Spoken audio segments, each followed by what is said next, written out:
In the back of the room. The sound system wants to play games with us today.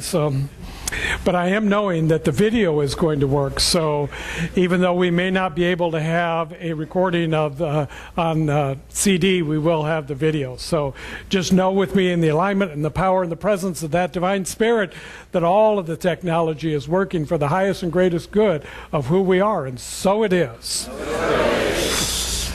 So our title today is God Rejects No One. Nobody is rejected. Everybody is one in part of the whole, that which is perfect, absolute, eternal, and divine. Amen. So we know that we are whole, perfect, and complete, just not yet done. If you are here, if you are present today in this world, then you have more to do. There is more that Spirit wants to express through you, as you, is you in the world for its own divine glory. For no other reason than Spirit wants to self-realize itself in this magnificence of what it is, and the perfection and the wholeness of life. Think about this. If the divine intelligence, if the one mind, if the first cause is already in that place of divine bliss, why else would it want to be in the multiplicity and the diversity of the created universe if not for the thrill and the excitement and the wonderment of having this experience as you? Spirit wants to be you. And it wants to be you being you, not anybody else. And you get to choose what that you is. In fact, you're responsible for that you. And you're accountable to that you. You're the one created in the image and the likeness of the divine mind. Now, sometimes we want to confuse this. And so we have stepped out into the world and we look at the mirror and we see our reflection there and we say, oh, that must be what God looks like. You know? So I'm standing there and I'm saying, well, you know, God's a good-looking man. And then Kelly wants to remind me, that's not the image I saw in the mirror.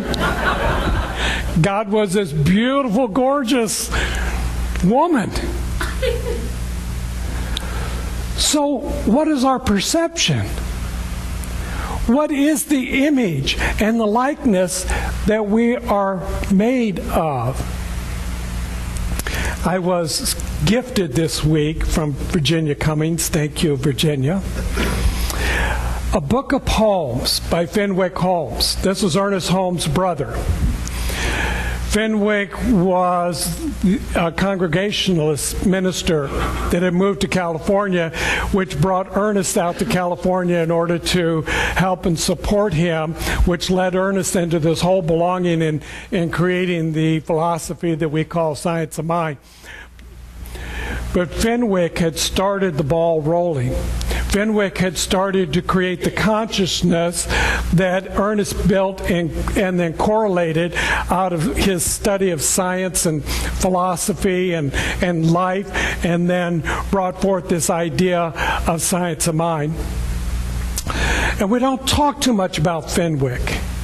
And yet, as one of his older brothers, he really was instrumental in bringing Ernest into this idea, into this concept that there's really one life and that we're a part of it. And in one of the poems that I read that Fenwick had written, and as I was thumbing through the booklet when I first got it, it popped out at me because my favorite word is imagination.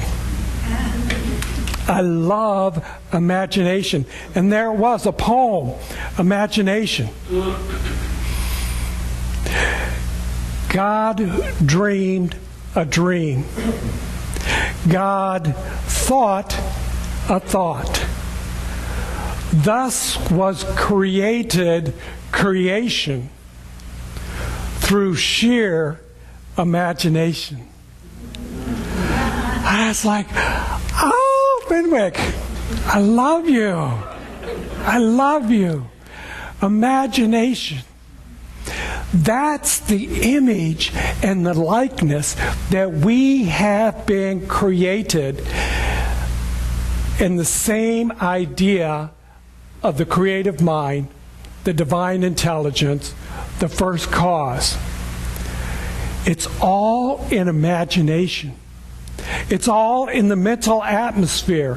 It's all in the mind. When we look at science, and science wants to break everything down in order to find the most minute, smallest particle, atom, whatever, in order for it to be able to measure it and say, there, that's where it all began. Which in and of itself is a good process. And we're grateful that science is working to discover this. Hasn't always been good about it, but it's been working to discover this. Ancient wisdom, the mystics that have been on this planet since who knows when, have been saying all along that the infinite, the one mind, the divine intelligence is that first cause which is changeless, invisible, and the creator of all that is. Out of imagination, out of its desire to self-realize that it in of itself is all that there is. And simply out of dreaming a dream, out of thinking a thought, creation is formed by sheer imagination. So everything that we are seeing, everything that we are experiencing, everything that we are feeling is this desire of spirit to know itself in its unlimited way. That's why there's so much in the world. Because God is so great, so magnificent, so wonderful, that even this planet and all of the billions of people that are living upon this cannot even begin to scratch the surface of what is the divine intelligence. And how wonderful that we are working this and we are trying to understand this. We've just reached a completion of an era where the space shuttle, as it landed, was the last of this era of space shuttles to be. That went out to put man on the moon, to orbit the planets, to send things further out, to place a telescope someplace out there in the vastness of the universe to see how far it could perceive, perchance that there might be something else out there that's imagining the same way or in a similar way that we are, something that's looking back upon us. Isn't that exciting? As we're looking out there, trying to see what's in the universe, somebody else is looking back. Imagine when we meet, the excitement about that. Okay, some of you aren't excited about it, but I am. I think it's wonderful to believe that out of this place of who I am as the observer, that what I am, where I am looking from, is what I am creating into. This is quantum physics. try to wrap your mind around this. That your observation